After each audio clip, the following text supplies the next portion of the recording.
Everybody, आप सभी का स्वागत है मेरे चैनल पे एंड हैप्पी होलिका दहन। एंड गाइस, जिस तरीके से होलिका दहन में लोग अपनी नेगेटिविटी को आग में जला के आगे हैप्पीनेस की तरफ बढ़ते हैं, मैं आप सभी के लिए इस होलिका दहन पे विश करती हूँ कि आपकी लाइफ के पेन और सैडनेस इस होलिका दहन के साथ उस आग में जल जाए और आगे आपको बहुत सारी हैप्पीनेस ही और खुशियाँ ही मिले। चलिए आज का पार्ट स्टार्ट करते हैं। पार्ट में हमने देखा था कि लांजान डरपोक विंग को बहादुर बनाने के लिए खुद ट्रेनिंग देना शुरू कर देता है और हल्का बहुत उसके साथ फ्लर्ट भी करता है। वहीं दूर खड़ा हुआ कोई इंसान इन दोनों को देख के बहुत खुश हो रहा है। वहीं दूसरी तरफ हमारे वी भूषण थोड़ा सा वाइड एम्पर स्माइल के जाल लेके और पी के वॉल से महल में वापस एंट्री करने की कोशिश करते हैं। अब आगे विंग जो पूरी एक्साइटमेंट में और खुशी में महल में एंट्री कर रहा था, यही सोच के कि वो दीवार से कूदेगा, वापस अपने कक्ष में जाएगा और आराम से ही 2 जार पिएगा और अपनी थकान को रिलैक्स करेगा। पर उसे क्या पता था कि आफत उसके बिल्कुल सर पे आके खड़ी हो चुकी है। विंग जब पीछे मुड़ता है तो पूरी तरह से शॉक है क्योंकि सामने किंग लांग वांगजी खड़े हैं जो कि घूर घूर के अपने जिनशी की बालकोनी से उसे देख रहे हैं। विंग क्योंकि ऑब्वियसली उसे इस महल का ज़्यादा आइडिया नहीं था और सॉन्गलैंड उसके साथ नहीं था, तो वो बेवकूफ़ों की तरह जिनशी वाली वॉल से ही एंट्री कर रहा था जहाँ पे वांगजी ने उसे साफ साफ देख लिया। पता नहीं क्यों वांगजी को कुछ समय पहले किसी की बहुत स्ट्रॉन्ग स्मेल महसूस होती है, किसी ओमेगा की स्मेल। ये लोटस और वनीला की स्मेल जो मिक्स वांगजी के स्मेल मतलब को महसूस होती है। वांगजी जानता है ये विभूषण की स्मेल है क्योंकि वांगजी को उस रात से इस स्मेल ने पागल बना रखा है। इस ओमेगा के फेरोमोन्स ने उसकी नींदें उड़ा रखी है और वांगजी जब ये महसूस करता है तो शॉकिंगली अपनी जगह से खड़े होकर इधर उधर कहाँ से उसे ये फेरोमोन्स आ रहे हैं, कहाँ से ये स्मेल आ रही है, उस तरफ देखता है तो देखता है कि वॉल से विभूषण जी उन्हीं के महल में एंट्री कर रहे हैं, जिसे वांगजी अब गुस्से में घूर घूर के विंग को देख रहा है। पहली चीज, विंग इतनी रात में बाहर कहाँ गया और वो इस तरीके से छुप के उसके महल में यानी उसकी जिनशी में एंट्री कर रहा था। वहीं विंग अब श्री वांगजी को वहाँ देख के पूरी तरह से शॉक है और अपना चेहरा छुपाते हुए इधर उधर अपना चेहरा छुपाने लगता है। विंग की ऐसी हरकत पे वांगजी थोड़ा गुस्से में बोलते हैं, कॉन्क्यूपाइन विभूषण अभी के अभी उस दीवार से नीचे उतरिए। जिसे विंग अब ना चाहते हुए भी थोड़ा सा मुंह बनाते हुए और खुद को गाली देते हुए वो उस दीवार से जम पाता है और बोलते हैं, बेवकूफ विभूषण, इतनी अकल नहीं है तुझ में, तू सीधा जाके शेर की गुफा में कूद पड़ा। हे भगवान, अब क्या होगा? मुझे पता है यहाँ पे शराब पीना भी मना होगा और पक्का ये मुझे कोई गंदी सी सजा देगा, फिर से कोड़े मारने के लिए बोलेगा क्या? चलो कोई बात नहीं, पहले मैं ये पी लेता हूँ, उसके बाद कोड़े भी खा लूँगा। और ये बोलने के बाद विंग तुरंत वॉल से नीचे उतरता है और जो उस जार के ढक्कन को खोल के इसे पीना शुरू कर देता है, जिससे वांगजी गुस्से में बिल्कुल उसके सामने अपनी बालकोनी से जंप मार के आ जाता है और तलवार से तुरंत विंग के जार को नीचे हाथ मार के तोड़ देता है। जिसे विंग गुस्से में बोलता है, यहाँ पे क्या किया किंग, आपने मेरा जार तोड़ दिया, मुझे पीने देते ना, मुझे पता है आपको पनिशमेंट देनी है तो मुझे पीने के बाद दीजिए ना, मेरे को मेरा मन का काम करने दीजिए और फिर आप अपने मन का काम कर लेना। विंग बड़े उससे बोलता है, जिसे वांगजी को विंग पे और गुस्सा आता है क्योंकि वांगजी को विंग पे गुस्सा आने का एक और कारण मिल गया। ये कपड़े, ये किसी गार्ड के कपड़े हैं। विंग ने किसी और अल्फा के कपड़े पहने, ये सोचने के बाद ही वांगजी के अंदर का अल्फा बहुत ज़्यादा ट्रिगर हो जाता है। उसे नहीं पता पर क्यों उसे ये बात बिल्कुल अच्छी नहीं लगती, इसलिए वांगजी अब विंग को उसी वॉल पे कस के पुश करता है और अपने दोनों हाथों के बीच में विंग को पकड़ लेता है और घूर घूर के विंग को देखना शुरू कर देता है। अब विंग की तरफ घूरते हुए वांगजी बोलता है, ये किसके हानफू हैं? जिसे विंग अब थोड़ा सा अपने कपड़ों की तरफ देखता है और बोलता है, वो मुझे पता था कि मुझे बाहर जाना है तो मैंने किसी गार्ड के ले लिए, माफ़ कीजिएगा किंग, मैं ऐसा विंग इससे आगे कुछ और बोल पाता। वांगजी पता नहीं क्यों, शायद ये किसी गार्ड के कपड़े हैं, सुनते ही अब अपने ऊपर कंट्रोल ना करके तुरंत विंग के लिप्स को कैप्चर कर लेता है और उसे हंग्रीली और पैशनेटली बहुत बुरली सक करने लगता है। वहीं विंग इस चीज़ के लिए पूरा रेडी नहीं था, इसे वो शॉकिंगली अब वांगजी आप आई बड़ी आंखों से देख रहे हैं और वांगजी विंग को पैशनेटली बस किस किए जा रहे हैं। अब विंग थोड़ा वांगजी से फ्री होने की कोशिश करता है, उसे खुद से दूर हटाने की कोशिश करता है, जिसे वांग जी को और ज़्यादा गुस्सा आ जाता है और अब वो विंग की कमर पकड़ के और एक साइड उसके गर्दन के पीछे दूसरा हाथ लेके उसे और कस के पकड़ लेता है। विंग जो बहुत स्ट्रॉन्ग ओमेगा है, पर पता नहीं क्यों वांग जी की इस सैंडलवुड स्मेल से बहुत वीक फील कर रहा है। वो खुद को वांग जी से नहीं छुड़ा पा रहा है। अरे वो तो बड़े बड़े अल्फा को कुश्ती में जमीन पर गिरा देता था, आज वो इस अल्फा को अपनी बॉडी से अपने आप से दूर ही नहीं कर पा रहा है। वहीं वांग जी तो जैसे कि पूरी तरह से जेलसी में पागल हो गया है। विंग ने किसी और के कपड़े पहने ये सोच के इमेजिन करके उसका खून फूक रहा है, इसलिए वो बस विंग को अब हंग्रीली किस पे किस किए जा रहे हैं। जब उसे और विंग को कुछ सांस की ज़रूरत पड़ती है, क्योंकि वो काफ़ी देर से बस किस ही किया जा रहा था, तब वो विंग से थोड़ा अलग होता है और गुस्से में अपनी उन गोल्डन आइज से ही विंग को घूरते हुए बोलता है, तुमने किसी और अल्फा के कपड़े क्यों पहने। और इसके बाद विंग अब समझ जाता है कि शायद किंग को उनकी कॉन्क्यूबाइन ने किसी और गार्ड के कपड़े पहने। ये सोच के गुस्सा आ गया है तो वो थोड़ा सा वांग जी से अलग होता है। अब बोलता है, आप जैसा सोच रहे हैं वैसा नहीं है, मैंने अच्छे से धुल के पहने, आप टेंशन मत लो, ऐसा वैसा कुछ नहीं हुआ है, मैंने सिर्फ बोरो किए थे। अब विंग बेचारा डरते हुए घबराते हुए बोल रहा है, क्योंकि वो जब भी वांग जी के सामने आता है तो उसे एक अजीब सी नर्वसनेस होने लगती है। वो विंग जो किसी से नहीं डरता, घबराता नहीं है, सबसे डर जाता है, पता नहीं क्यों वांग जी के सामने उसे वांग जी की ये नज़रें बहुत ज़्यादा इंटेंस लगती हैं। वो बहुत ज़्यादा वांग जी के आगे वीक फील करता है, उसे पता नहीं क्यों, लेकिन वांग जी का उस पर गुस्सा होना या वांग जी का उसके लिए कुछ गलत सोचना उसे बहुत फ़र्क पड़ता है। इसलिए वो नॉन स्टॉप अब अपनी सफाइयाँ देने लगता है कि ऐसा वैसा कुछ नहीं है, कुछ वो नहीं है। वहीं वांग जी भी विंग को इस तरीके से नर्वस होकर सफाइयाँ देते हुए देखकर उसे लग रहा है कि कुछ और बात है, इसलिए वो तुरंत विंग को कस के अपनी तरफ खींचता है और ब्राइडल स्टाइल में गोदी में उठा के अपने कक्ष की तरफ ले जाने लगता है, जिसे विंग घबरा के एकदम से, ये आप क्या कर रहे हैं किंग, किंग मुझे नीचे उतारिए, मैंने कहा ना आप जैसे सोचे वैसा नहीं है, छोड़ो मुझे नीचे उतारो। विंग बेचारा गुस्सा करता हुआ वांग जी से फ्री होने की कोशिश करा, लेकिन वांग जी तो अब पूरी तरह से जैसे अपनी जेलसी में पागल हो गया। वो तुरंत विंग को अब अपनी ब्राइडल स्टाइल बता के अपने रूम में आके गुस्से में जल्दी से उस रूम में अपने बेड पे डाल के रूम का डोर बंद कर देता है। वहीं अब बेड पे है और वांग जी की इन इंटेंस नज़रों को, इन गुस्से भरी नज़रों से हल्का सा घबराते हुए बोलता है कि किंग आप मुझे यहाँ क्यों लेके आए, मुझसे गलती हुई है ना, मैं पनिशमेंट लूँगा, मुझे वापस जाना है। अचानक से विंग अपनी जगह से उठ के वहाँ से जाने लगता है, जिसे विंग के ऐसे नर्वस और घबराहट को देख के वांग जी को ये चीज़ अच्छी नहीं लगती, ये कि विंग वहाँ से जाने के लिए कह रहा है। इसलिए वो दोबारा से विंग के एकदम से पास आके उसके ऊपर आ जाता है और विंग बेड पे उससे फ्री होने की कोशिश कर रहा है, लेकिन वांग जी ने अब विंग को कस के पकड़ा हुआ है। उसने विंग के दोनों हाथों के उसके हाथों एक हाथ से उसके सर के ऊपर पिन करा हुआ है और वो इंटेंसिटी पहले विंग को और फिर अपनी नज़रों को नीचे नीचे ले जाते जा रहा है। विंग उसकी नज़रों को फॉलो करते महसूस कर रहा है कि वांग जी पूरी तरह से इन हानफू पे आके रुक गई हैं। अब विंग कुछ और बोलता या रिएक्ट करता वो महसूस करता है कि वांग जी ने फुल इंटेंसिटी से उस हानफू को विंग की बॉडी से जैसे फाड़ दिया हो। हाँ, अब विंग की बॉडी पे उन हानफू को वांग जी और बर्दाश्त नहीं कर पा रहा, इसलिए वो गुस्से में उन हानफू को विंग की बॉडी से अलग कर रहे हैं। अब विंग की अपर बॉडी पूरी तरह से वांग जी के सामने विजिबल है। उसने बहुत हल्का सा अपना एक मतलब जो इनर हानफू है बस वो ही था जो जिसे वांग जी ने आगे से ऑलमोस्ट खोल दिया है। तो विंग की पूरी चेस्ट वांग जी के सामने विजिबल है और वांग जी की डेंस भरी नज़रें अब विंग को देख रही हैं। विंग अचानक से, ये आप क्या कर रहे हैं किंग, मुझे छोड़ो, वांग जी मुझे छोड़ो, विंग अब गुस्से में बोल रहा है। लेकिन वांग जी अब जैसे विंग की ब्यूटी में विंग को अपने अंदर इस तरह से देख के पूरी तरह से अपना होश गंवा चुका है। पता नहीं क्यों विंग को किसी और के कपड़ों में देखना वांग जी के लिए अब तक का उसकी लाइफ का सबसे ज़्यादा हार्ड सीन था जिसे उसने देखा है। उसे ये चीज़ बिल्कुल अच्छी नहीं लग रही। उसको लग रहा है कि विंग ने ऐसा करा कैसे, और वो विंग को जैसे महसूस करवाना चाहता है कि वो उसका है। हाँ, विंग उसकी कॉन्क्यूपाइन है।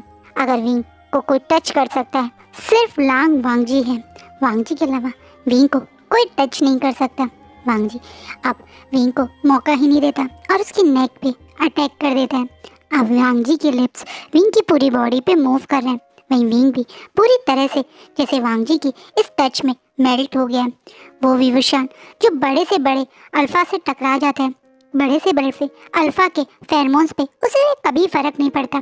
पता नहीं क्यों वांग जी की इस सैंडलवुड स्पेल का, इस फेरोमोन्स का विंग पे बहुत असर हो रहा है। जब से वांग जी और वो इस रूम में आए, विंग को बहुत ज़्यादा वीक फील हो रहा है। उसका मन, उसकी बॉडी जैसे वांग जी की टच के लिए क्रेविंग कर रही हो, और उसे वांग जी का ये टच सचमुच में बहुत अच्छा लग रहा है। इसलिए शायद अब उसके मुंह से सिर्फ मौन के अलावा कुछ और निकल नहीं पा रहा। वो बार बार किंग किंग बोल के मौन की आवाज़ें निकाल रहा है, जिससे वांग जी के अंदर और ज़्यादा ये आवाज़ें एक्साइटमेंट फील करवा रही है। अब वांग जी विंग को जहाँ पहले सिर्फ किसेस कर रहा था, अब बहुत ज़ोर ज़ोर से सक और बाइट करने लगा है। वांग जी का इस समय फेवरेट थिंग हो रहा है विंग के ये निपल्स, जिन्हें वो बहुत ब्रूटली सक और बाइट कर रहा है। वहीं विंग के मुंह से वांग जी की नाम के अब मौन निकल रहे हैं। वांग जी के लिप, ये हॉट लिप जब उसके निपल को टच कर रहे थे तो उसके अंदर से जैसे उसकी बॉडी से सोल बाहर आ गई हो, ऐसा हाल हो गया उसे। वांग जी के इस टच से एक अजीब सी सेंसेशन हो रही है। आज तक शायद विंग को कभी किसी चीज़ से ऐसा फील नहीं हुआ। वो कब हार्ड हो गया उसे खुद को महसूस नहीं हो रहा है। लेकिन हाँ, उसे वांग जी के जैसे ये हरकतें बिल्कुल गुस्सा नहीं दिला रही, बल्कि और ज़्यादा उसे कामिंग और प्लेजर फील करवा रही हैं। उसका मन कर रहा है कि वांग जी जैसे रुके ही ना और ये सब करता रहे। ऐसे ही हाल कुछ वांग जी का है।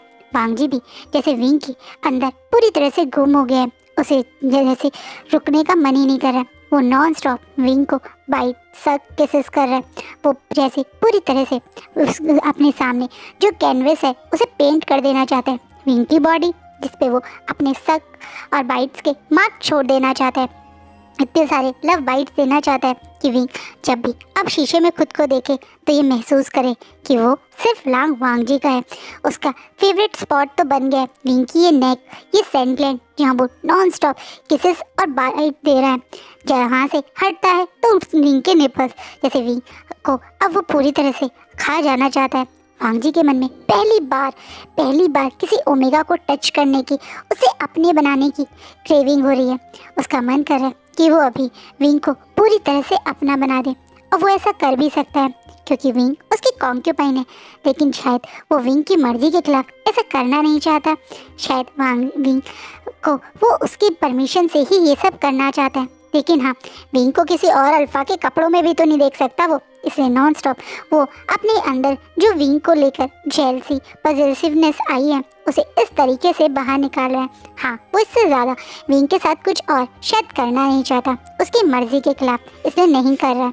हाँ, उसने एक बार भी उसके लोअर पार्ट पे टच करने की या उसके पैंट खोलने की ट्राई नहीं किया। बस उसके अबव बॉडी पार्ट को पूरी तरह से सक और बाइट कर रहा है। वहीं विंग को ये चीज़ भी बहुत ज़्यादा एक्साइटेड कर रही है। विंग का तो मन कर रहा है कि वांग जी एक कदम आगे क्यों नहीं बढ़ रहा, लेकिन फिर उसका दूसरा दिमाग कह रहा है कि वो पागल हो गया है क्या, वो ये क्या सोच रहा है, वो किसी और अल्फा के साथ ये सब कैसे कर सकता है। उसे ये सब कुछ अपने मेट के साथ करना था। उसका फर्स्ट किस इस अल्फा ने जबरदस्ती उससे छीन लिया, ये तो उसका मेट का था ना। विंग का एक दिमाग उसे चीख चीख के यही याद दिला रहा है, वहीं दूसरा दिमाग पूरी तरह से वांग जी के टच में स्मेल में मेल्ट हो चुका है। अब पूरी तरह से वांग जी को जैसे रुकना ही नहीं चाहता है। ये दोनों घंटों तक ऐसे ही रहते हैं। विंग वांग जी का नाम लेता रहता है और वांग जी विंग की बॉडी पे अपने मार्क देता रहता है, यानी उसे नॉन स्टॉप किसेस और हैक करता है। वहाँ से हटता है तो उसके लिप्स जैसे उसे वांग जी ने पूरी तरह से अपना बना समझ के खाना शुरू कर दिया। वांग जी तो तब जाके रुकता है जब उसे महसूस होता है कि विंग अपनी आंखें बंद करके ऑलमोस्ट थक के सो गया है। हाँ, विंग कब का सो चुका है, लेकिन वांग जी वो तो अब रुक ही नहीं पा रहा है। उसका मन कर रहा है कि वो विंग को अभी अपना बना ले, लेकिन वो कैसे करेगा। वांग जी ने हमेशा से, चाहे वो किंग है लेकिन एक ओमेगास को रिस्पेक्ट दी है। वो किसी भी ओमेगा को ज़बरदस्ती अपना ऐसे नहीं बना सकता जब तक वो ओमेगा खुद ना चाहे। वांग जी ये समझ चुका है कि लीगली तो विंग उसका है, यानी वो उसकी कॉन्क्यूपाइन है, तो उसे कोई रोकेगा भी नहीं, कोई गलत भी नहीं कहेगा। लेकिन उसके अंदर के एथिक, उसके अंदर के मॉरल ऐसे नहीं करने देते, इसलिए वो तुरंत विंग से हट के अब उसकी बॉडी को अपने मतलब जो उसके बेड के ब्लैंकेट था उससे कवर करता है और खुद को वॉशरूम में शांत करने चला जाता है, क्योंकि विंग के साथ जो वो सब कर रहा था उसके कारण उसको थोड़ा सा हॉट फील हो रहा है और वो अपने आप को काम करने अब वॉशरूम में चला जाता है। विंग अब आराम से वांग जी की इस सैंडलवुड स्मेल में, इन गद्दों में आराम से सो जाता है। उसे इतना कंफर्टेबली नींद आती है कि उसे महसूस ही नहीं होता कि कब दिन हो गया, कब मॉर्निंग हो गई है। कि आंखें तो तब खुलती है जब उसे नी हुसैन की आवाज़ आती है जो कहते हैं, कॉन्क्यूपाइन वी हुसैन, अब तुम कब जागोगे, उठो उठो। जिससे अभी आँख खोल के देखता है तो देखता है सामने नी हुसैन खड़ा है और उसके पीछे बेंचिंग खड़ी है, कुछ और मतलब ओमेगा मेड खड़े हैं, ओ सॉरी मेड खड़ी हैं और वहाँ वो लोग विंग को उठा रहे हैं। विंग अब उठता है तो देखता है कि उसकी बॉडी पे वांग जी के हानफू हैं। हाँ, शायद वांग जी ने रात यहाँ से जाने से पहले, इस कक्ष को छोड़ने से पहले विंग को अच्छे से अपने कपड़े पहना दिए थे। विंग इन्हीं सोच में था जब उसे दोबारा से हुसैन की आवाज़ आती है, कॉन्क्यूपाइन वी हुसैन, तुम कैसे सोते हो, कितनी देर से मैं और कॉन्क्यूपाइन वेंचिंग तुम्हें उठा रहे थे पर तुम उठने का नाम ही नहीं ले रहे थे। हमें और बहुत सारे काम है तुम्हें पनिशमेंट देने के अलावा। जिस पे वी अब बड़ी बड़ी आंखों से हुसैन की तरफ देखता है और बोलता है, पनिशमेंट? हाँ, तुम्हें फिर से पनिशमेंट दी गई है। मुझे लग रहा है कि अब मैं बाकी सारे काम छोड़ के रोज सुबह तुम्हें पनिशमेंट देने के लिए ही आया करूँगा। तुम्हें किसने कहा था कि तुम बिना किसी परमिशन के महल के बाहर जाओ, और तुम्हारी वजह से तुम्हें पता है मेरी भी क्लास लग गई। कितना सुनाया है मुझे अंकल कुरैन ने कि मैंने तुम्हारा सही से ध्यान नहीं रखा। अब मैं तुम्हें एक मिनट के लिए भी अपनी नज़रों से दूर नहीं करूँगा। पता नहीं कौन सी नई मुसीबत लेके आ जाओ, कौन सा नया रूल तोड़ो और जिसके चक्कर में मुझे भी डांट पड़े। हुसैन थोड़ा फ्रस्ट्रेट होते हुए बोलता है, क्योंकि सचमुच में उसकी सुबह अच्छी खासी क्लास लगी है अंकल कुरैन से, क्योंकि अंकल कुरैन को वांग जी ने इतना तो नहीं बताया कि विंग ने किसी गार्ड के कपड़े पहने, बस ये बताया या शराब पी है। शायद वो विंग को दोबारा से पनिशमेंट देते हुए देखना नहीं चाहता। हाँ, आज वांग जी ने आधा सच बोला है, झूठ नहीं बोला, बस इतना बोला है कि कॉन्क्यूपाइन वी हुसैन महल के बाहर गए थे और गलती से उसके महल की तरफ से एंट्री करते हुए दीवार मतलब उनकी तरफ आ गए थे और अभी वो उसके कक्ष में है, जिसके कारण अब हुसैन की अच्छी खासी क्लास लगी है कि उसने कॉन्क्यूपाइन का ध्यान नहीं रखा और कॉन्क्यूपाइन को सिखाया नहीं कि उन्हें महल के बाहर नहीं जाना था। विंग जिसे शायद पूरी बात नहीं पता, इसलिए वो थोड़ा सा अपने सर पे मतलब खुजलाते हुए अपने बालों को बोलता है, एक शराब पीने पे इतनी डांट पड़ सकती है क्या? क्या हो गया अगर मैंने महल के बाहर जाके शराब लेके आ गया? इस चीज़ की क्या पनिशमेंट मिलेगी? जिससे वेंचिंग और अब हुसैन पूरी तरह से शॉक हो जाते हैं और तुरंत विंग के पास बैठे, क्या तुमने शराब भी पी? क्या किंग वांग जी को पता नहीं चला क्या? शुक्र है नहीं पता चला, वरना तुम्हें इतनी गंदी पनिशमेंट मिलती, तुम्हें पता है? अचानक से इस बात पे विंग शॉकिंगली उन दोनों की तरफ देखता है और बोलता है, क्या मतलब पता नहीं चला? मैंने तो किंग के सामने ही शराब पी थी, क्या तुम लोगों को नहीं बताया किंग ने? अब विंग और हुसैन विंग की तरफ देखते हैं और पूरी तरह से मुंह खोल के विंग को घूरने लगते हैं। अब विंग अचानक से, तुम दोनों मुझे ऐसे क्यों घूर रहे हो? क्योंकि हमें यकीन नहीं हो रहा किंग वांग जी ने तुम्हारे चक्कर में अपने अंकल से सच छुपाया। अब अचानक से वो दोनों इतनी तेज बोलते हैं कि विंग अपने कान पे हाथ रखता है, अरे तुम लोग चीख क्यों रहे हो और ऐसे क्यों तुम एकदम से रिएक्ट कर रहे हो? अब वेंचिंग के चेहरे पे चार लंबी सी स्माइल आ जाती है और वहीं हुसैन के चेहरे पे एक नॉटी स्माइल, वो नॉटी वे में कहते हैं, मैं समझ गया, शायद किंग वांग जी से सच छुपाने के लिए तुमने उन्हें कुछ बड़ा रिवॉर्ड दिया है, तुम्हारे ये नेक के निशान बता रहे हैं। अचानक से विंग को महसूस होता है कल उसके बीच में क्या हुआ था। अब बोलता है, तुम्हें क्या बोल रहे हो? तुम्हें पता है किंग ने अपने अंकल और किसी और सीनियर को ये बात नहीं बताई कि तुमने शराब पी थी, उन्होंने सिर्फ इतना ही बताया कि तुम महल के बाहर गए थे। ये निशान इस बात का सबूत है कि उन्होंने ऐसा क्यों किया। जिस बात पे भी थोड़ा सा एम्बैरेस होता हुआ अपने आप को ठीक करते हुए बोलता है, तो क्या हुआ, मैं कोई पहला कॉन्क्यूपाइन थोड़ी हूँ जिसके साथ किंग ने इस टाइप से किया हो। उनके पास तो कितनी कॉन्क्यूपाइन है और ऐसे कितनी बार तुमने निशान देखे होंगे, तो तुम मुझे टीज क्यों कर रहे हो? मैं थोड़ा फ्रस्ट्रेटेड होते हुए बोलता है। इस बात पे अचानक से वेंचिंग बीच में बोलते थे, तुम ही हो पहले और शायद एक लौते। अब अचानक से मैं बड़ी बड़ी आंखों से वेंचिंग की तरफ देखते हैं। अब वेंचिंग स्माइल करते बोलती है, कॉन्क्यूपाइन वी हुसैन, तुम्हारे अलावा कभी भी किंग वांग जी के कक्ष में कोई नहीं रहा था, तुम वो पहले हो। और इतना ही नहीं, क्यों शायद तुम्हें किंग लांगवांग जी के बारे में सचमुच में कुछ याद नहीं रहा। जब आज सबके बीच में लान कुरैन और मतलब नी मिंचे ने बोला था कि तुम्हें ज़्यादा बड़ी पनिशमेंट ना दी जाए क्योंकि काफ़ी चीज़ें तुम भूल चुके हो, तब हमें लगा था कि वो तुम्हें सेव करने की कोशिश कर रहे हैं। लेकिन तुम्हारी बातों के बाद अब हमें यकीन हो गया ये बात सच है। तुम्हें ये भी याद नहीं है क्या कि कभी भी किसी कॉन्क्यूपाइन को टच नहीं करते हैं। इतने साल हो गए तुम्हें और हमें किंग कॉन्क्यूपाइन बने हुए, लेकिन आज तक उन्होंने कभी भी किसी को अपने कक्ष में या किसी और के कक्ष में वो नहीं गए।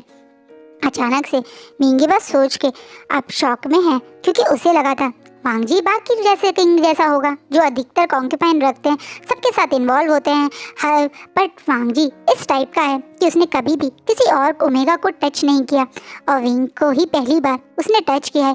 ये सोच के पता नहीं क्यों विंग को एक अजीब सी खुशी मिलती है क्योंकि विंग की भी तो फर्स्ट किस उसने ली है, तो क्या वांग जी की भी फर्स्ट किस विंग ने ही ली थी। अब विंग यही बातें सोच रहा था, तब अचानक से न्यूसन उसे होश में लाता है और बोलता है जल्दी से फ्रेश होकर तैयार हो जाओ और तुरंत हमारे साथ लाइब्रेरी चलो। आज से तुम्हें 3-4 दिन तक रोज़ सुबह और शाम तक रूल्स को लिखना है। सिर्फ रूल्स लिखना का ही तुम्हें पनिशमेंट मिली है, शुक्र मनाओ। जिस बात पे विंग एकदम से बोलता है क्या पनिशमेंट मिली है रूल्स लिखने की? अरे ये तो पिटने से ज़्यादा मुश्किल काम है, कौन लिखेगा रूल्स? मुझे सॉन्गलैंड ने बताया है तुम्हारे क्लैन में 3000 रूल हैं, मुझे तो पूरी उम्र लग जाएगी रूल्स लिखने में। हाँ शायद पूरी उम्र ही लग जाए क्योंकि ये रूल्स तुम्हें कम से कम 5 बार लिख रहे हैं।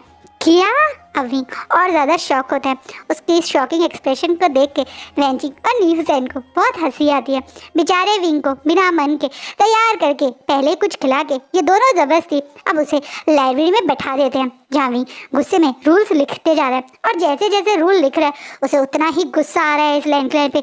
हर चीज़ पे रूल, तेज नहीं चलना, बोलते हुए खाना खाते हुए बोलना नहीं, पता नहीं हर चीज़ पे इतने रूल्स, कौन जिएगा इतने रूल्स के साथ? विंग ने तो पक्का यहाँ पे कम से कम जितने ये रूल हैं उससे ज़्यादा बार पनिशमेंट मिल ही जाएगी क्योंकि वो पक्का है रोज़ कोई ना कोई रूल तो तोड़ेगा ही। विंग अब मन में विश कर रहा है कि जल्द से जल्द वो हेयर पिन मिले और वो यहाँ से बाहर निकले और मुंह बनाते हुए अपना पाउटी सा फेस बनाते हुए गुस्से में अपने रूल्स में बिजी है। वहीं लाइब्रेरी के अंदर चुपचाप से एंट्री करता हुआ लांगवांग जी विंग को देख रहा है। पता नहीं क्यों आज उसके विंग इस बहुत ज़्यादा क्यूट लग रहा है, ऐसे मुंह बनाते हुए हर रूल्स को लिखने के बाद अजीब अजीब से एक्सप्रेशन देते हुए वांग जी को विंग एक ऐसी पेंटिंग लग रहा है जिसे देख के उसे मन में बहुत खुशी मिल रही है।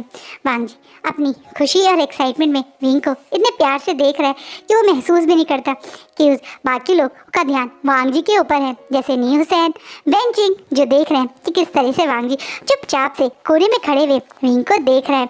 उन्हें भी महसूस हो चुका है कि विंग वांग जी की लाइफ में बहुत इम्पॉर्टेंट है। जहाँ एक तरफ वांग जी महसूस कर चुका है कि विंग उसकी लाइफ में, विभूषण उसकी लाइफ में बहुत इम्पॉर्टेंट है, ऐसा ही महसूस लांजान भी करने लगा है। विंग को लेके कल पूरा दिन उसने विंग के साथ ही बिताया, विंग को ट्रेनिंग देने की कोशिश करी। उसने धीरे धीरे विंग को क्या क्या चीज़ें हैं उसे समझाया। वहीं विंग जो शुरुआत में बहुत डर और घबरा रहा था वो भी धीरे धीरे लांजान के साथ कुछ सीखने में इंटरेस्टेड होने लगा, जिसे देख के सॉन्गलैंड और शाओशिनचैन बहुत खुश होते हैं और उतनी ही खुश वो वहाँ पे आई चांसा सरन होती हैं। चांसा सरन यहाँ पे सुबह ही पहुँच गई थी जब विंग की ट्रेनिंग शुरू हुई थी, लेकिन वो चुपचाप से छुप के विंग को देख रही थी। वो जानती हैं विंग उन्हें देखकर इमोशन हो जाएगा और ट्रेनिंग छोड़ छाड़ के वापस उनको आके गले लगा के उनके पास ही बैठ जाएगा, इससे वो शांत रही। पूरा दिन उन्होंने नोटिस किया विंग क्या कर रहा है और उन्होंने कुछ और भी नोटिस किया। जब शाम को वो सब लोग अपने अपने काम में से वापस आए के एक साथ डिनर करते हैं, जो वो हर बार करने के लिए इकट्ठे होते हैं, तब विंग चांसा सरन को देख के बहुत खुश होता है और एक्साइटमेंट में दौड़ के चांसा सरन को गले लगा लेता है। वहीं चांसा सरन भी विंग को बहुत प्यार से गले लगा के उसके माथे पे किस करती हैं और बोलती हैं, आइन तुम डर गए थे, मुझे पता चला तुम फिर से बेहोश हो गए थे। मेरा प्यारा सा आइन इतनी जल्दी क्यों डर जाता है? अब तो मदर और सब लोग आइन के पास है, अब आइन बिल्कुल नहीं डरेगा। वादा करता है अपनी मदर से, जिसमें आई यानी विंग बड़े प्यार से अपना गर्दन हिलाता है, जिससे चांसेसन बहुत प्यार से विंग के फेस को पकड़ती हैं और बोलती है, मेरा प्यारा आइन, बिल्कुल नहीं डरना, और आप जो ऐसे तुम कल्टीवेशन सीख रहे हो इसे ऐसे ही कंटिन्यू रखना। और ये बोलने के बाद वो पीछे खड़े लांजान को भी देखती हैं, जो विंग के साथ ही यहाँ आया था। लांजान को देख के वो स्माइल करते हुए विंग के पास से गुजरते हुए बिल्कुल लांजान के सामने आके खड़े हो जाती हैं और बोलती है, मैंने देखा कितने प्यार से तुम सबको कल्टीवेशन सिखा रहे थे। मुझे खुशी हुई कि सॉन्गलैंड ने एक अच्छे इंसान को एज अ टीचर हायर किया है। तुम काफ़ी अच्छे और समझदार टीचर हो, मैं समझ चुकी हूँ। और ये बोलने के बाद चांसेसन बड़े प्यार से लांग वांग जी की तरफ देखती हैं। लांग वांग जी चांसेसन को देख के पहले पूरा 90 डिग्री वो करते हैं और बोलते हैं, आपसे मिलके बहुत खुशी हुई क्वीन। मैंने आपके बारे में बहुत कुछ सुना था, लेकिन आज अपनी आंखों से देखा कि आपने कितने प्यार से और पोलाइटली मुझे एक्सेप्ट किया। मुझे खुशी है कि आपको मेरा काम पसंद आया। मैं कोशिश करूँगा मैं ऐसे ही आगे आपको खुशी देता रहूँ। मैं भी चाहूँगी तुम आगे इसी तरीके से मुझसे मिलते रहो। और हाँ, आज तुम हम सबके साथ ही डिनर करना। आओ हम सब साथ में बैठ के डिनर करते हैं। चांसेसन पहली बार अपने परिवार के अलावा किसी और स्ट्रेंजर को इस तरह से इनवाइट करके डिनर के लिए बोल रही हैं। ये चीज़ बहुत अलग है। हाँ, अधिकतर जब कोई दूसरे क्लैन के क्लैन लीडर्स और बाकी सब लोग भी आते हैं तो चांसेसन उन्हें इस तरह से पर्सनली फैमिली के साथ बैठ के डिनर नहीं करती, उनसे अकेले में मिलती हैं। और फैमिली के साथ सिर्फ उनके रिलेटिव या ख़ास लोग ही होते हैं जिनके साथ चांसेसन ऐसे डिनर करती हैं। लेकिन आज वो सबके साथ डिनर करने के लिए बोल रही हैं। ये देख के शुयांग और शाओशिन है थोड़ा शौक तो होते हैं, लेकिन खुश भी होते हैं, क्योंकि उन्हें भी लांजान काफ़ी पसंद आया। ये सब लोग एक साथ डिनर करते हैं। उस समय तो चांसेसन नॉर्मल ही सबसे बात करती हैं, लेकिन सच कहें तो उनकी पूरी बातों में सिर्फ लांजान से ही बातें चल रही हैं। वो लांजान के बारे में डिटेल में सब कुछ जानने की कोशिश कर रही हैं, जैसे लांजान यहाँ कैसे है, वहाँ वो कभी मतलब पहले कहाँ से था, ये सारी बातें। जैसे लांजान के बारे में चांसेसन सब कुछ उसके मुँह से जानना चाहती हैं। वहीं जब ये सब लोग डिनर कर देते हैं तो प्यार से चांसेसन अब विंग को आराम करने के लिए बोल के अपने कक्ष की तरफ जाती हैं। पर जैसे ही वो कक्ष में पहुंचती हैं तो देखती है उनके कक्ष में उनका इंतज़ार शुयांग और शाओ शिनचैन कर रहे हैं।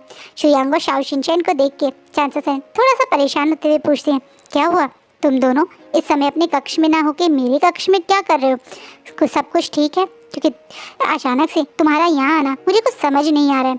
जिस बात पे अब वो दोनों प्यार से उनकी तरफ देखते हैं और बोलते हैं, हाँ मदर, सब कुछ ठीक है, बस कुछ ऐसा है जो हम आपसे बताना चाहते थे। हम लांजान के आगे ये बात नहीं कर सकते थे, इसलिए हम इंतज़ार कर रहे थे आपके अकेले में होने का। क्या हुआ, बताओ मुझे। मदर, विंग, आपको पता है ये विंग हमारा विंग नहीं है, ये कोई और विंग है। हमारे विंग जैसा ज़रूर ये दिखता है, लेकिन आपको भी महसूस हो गया होगा इसके फेरोमोन्स की स्मेल भी बहुत अलग है, और यहाँ तक कि इसका नेचर भी बहुत अलग है। ये कोई और विभूषण है, हमारा विंग नहीं है। जिस बात पे चांसेसन कुछ रिएक्ट नहीं करती और वापस अपनी चेयर के पास आके बैठ जाती है और धीरे से अपनी हेयर एक्सेसरीज निकालते हुए बोलती है, तुम्हें इतनी रात में मुझसे ये बात करनी थी? ठीक है, अब तुम यहाँ से जाओ। मदर, मैंने आपको इतनी बड़ी बात बताई, पर आप ऐसे शांति से कैसे रिएक्ट कर सकती हैं? क्या आप पहले से ये बात जानती थी? अब शुयांग अचानक से पूछता है, जिस पर चांसेसन अपनी बेटी की तरफ देखती हैं और प्यार से उसे अपने सामने बैठने का इशारा करती हैं, जिसे शुयांग भी बिल्कुल उनके आगे आके बैठ जाता है। आप चांसेसन प्यार से शुयांग का हाथ पकड़ती हैं और बोलती हैं, अगर मैं कहूँ, मैं तो पहले दिन ही पहचान गई थी कि ये मेरा विंग नहीं है, तो तुम क्या बोलोगे? तो आपने हमसे ये बात छुपाई क्यों? और आप पहचान गई थी तो आप इतने शांत कैसे रहीं? क्योंकि मैं पहले दिन ये भी पहचान गई थी कि ये विंग प्यार का भूखा है, इसे एक ममता की ज़रूरत है जो शायद इसे मेरे अंदर मिलती है। तुम्हें याद है जब इसने पहली बार मुझे गले लगाया था, मैं उसी समय पहचान गई थी कि मेरा विंग नहीं है, ये कोई और है।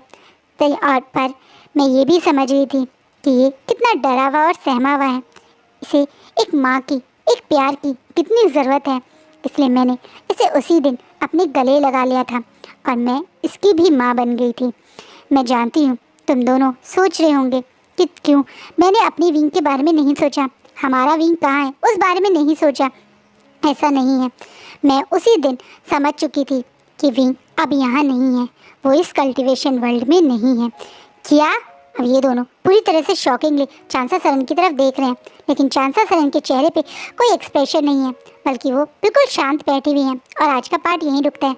चांसा सरन ने एक और कल्टीवेशन वर्ल्ड की बात की। क्या चांसा सरन जानती है एक और कल्टीवेशन वर्ल्ड के बारे में? शायद ये है, हाँ या ना, वो नेक्स्ट पार्ट पे आप ज़रूर देखना। आई होप आपको ये फैन फिक्शन अच्छा लगे। कैसा लगे कमेंट में ज़रूर बताइएगा। और धन्यवाद मेरी वीडियो को देखने के लिए। Thank you so much for watching.